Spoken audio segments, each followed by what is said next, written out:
बंगाल में इंडिया गठबंधन टूटा, टीएमसी प्रत्याशियों की लिस्ट जारी। कांग्रेस ने कहा, एकतरफा घोषणाएं। तृणमूल कांग्रेस टीएमसी ने पश्चिम बंगाल की सभी 42 लोकसभा सीटों पर अपने उम्मीदवारों के नामों की घोषणा कर दी है। इस लिस्ट में शत्रुघ्न सिन्हा, कीर्ति आजाद और पूर्व क्रिकेटर यूसुफ पठान समेत कई बड़े नाम शामिल हैं। टीएमसी के इस ऐलान के बाद ये तो तय हो गया है कि पश्चिम बंगाल में टीएमसी और कांग्रेस के बीच सीट शेयरिंग को लेकर बात नहीं बन पाई। टीएमसी के इस ऐलान के बाद कांग्रेस ने भी अपनी प्रतिक्रिया दी है।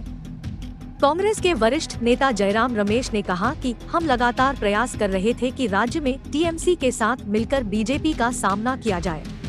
जयराम रमेश ने टीएमसी द्वारा उम्मीदवारों के ऐलान के बाद सोशल मीडिया प्लेटफॉर्म एक्स पर एक पोस्ट भी किया है। इस पोस्ट में उन्होंने लिखा है कि भारतीय राष्ट्रीय कांग्रेस ने बार बार पश्चिम बंगाल में टीएमसी के साथ सम्मानजनक सीट बंटवारा समझौता करने की अपनी इच्छा व्यक्त की है। भारतीय राष्ट्रीय कांग्रेस ने हमेशा कहा है कि इस तरह के समझौते को बातचीत के माध्यम से अंतिम रूप दिया जाना चाहिए, न कि एकतरफा घोषणाओं से। भारतीय राष्ट्रीय कांग्रेस हमेशा से चाहती थी कि भारत समूह एक साथ मिलकर भाजपा से लड़े। टीएमसी ने लोकसभा चुनाव को लेकर जारी की उम्मीदवारों की सूची। पूर्व क्रिकेटर यूसुफ पठान समेत कई बड़े नाम शामिल।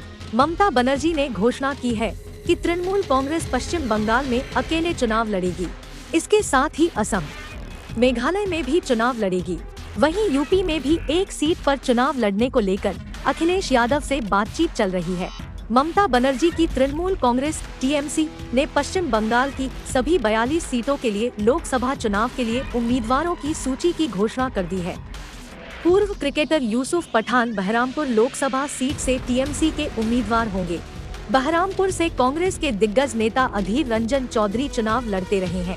ऐसे में इस बार बहरामपुर से अधीर रंजन का मुकाबला यूसुफ पठान से होगा। टीएमसी ने बंगाल की कृष्णानगर लोकसभा सीट से महुआ मोइत्रा को फिर से उम्मीदवार बनाया है।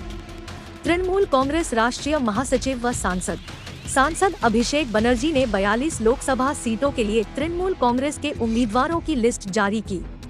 उन्होंने बताया कि आसनसोल से टीएमसी की लोकसभा सीट के उम्मीदवार शत्रुघ्न सिन्हा होंगे। हरियाणा के मुरथल ढाबे पर 38 साल के शराब कारोबारी की हत्या, हमलावरों ने 35 गोलियां दागी।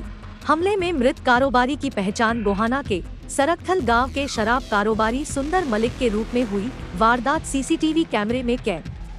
हरियाणा में रविवार को सुबह एक व्यवसायी की गोली मारकर हत्या कर दी गई। यह घटना सुबह 8 बजे हरियाणा के मुरथल में स्थित गुलशन ढाबा के सामने हुई। व्यवसायी ढाबे की पार्किंग में अपनी एसयूवी में सो रहा था। इसी बीच अज्ञात लोगों ने उसे वाहन से बाहर खींच लिया और गोली मार दी। हमलावरों ने उसे कई गोलियां मारी, जिससे व्यवसायी की मौत हो गई। पीएम मोदी ने किया लखनऊ एयरपोर्ट के टर्मिनल 3 का उद्घाटन। हाईटेक सेवाओं और संस्कृति का संगम है T3। सिर्फ लखनऊ एयरपोर्ट के टर्मिनल 3 का ही नहीं, प्रधानमंत्री नरेंद्र मोदी ने उत्तर प्रदेश के आजमगढ़ में एक कार्यक्रम के दौरान कई इंफ्रास्ट्रक्चर परियोजनाओं का उद्घाटन किया। विश्व स्तरीय सुविधाओं से लैस, सांस्कृतिक सौंदर्य से भरपूर और स्थानीय धरोहर समेटे विशालकाय लखनऊ एयरपोर्ट का टर्मिनल 3 अब यात्रियों को एक अद्वितीय सेवा का अनुभव देने के लिए बिल्कुल तैयार है। प्रधानमंत्री नरेंद्र मोदी रविवार को लखनऊ के चौधरी चरण सिंह इंटरनेशनल एयरपोर्ट के तीसरे टर्मिनल का उद्घाटन किया।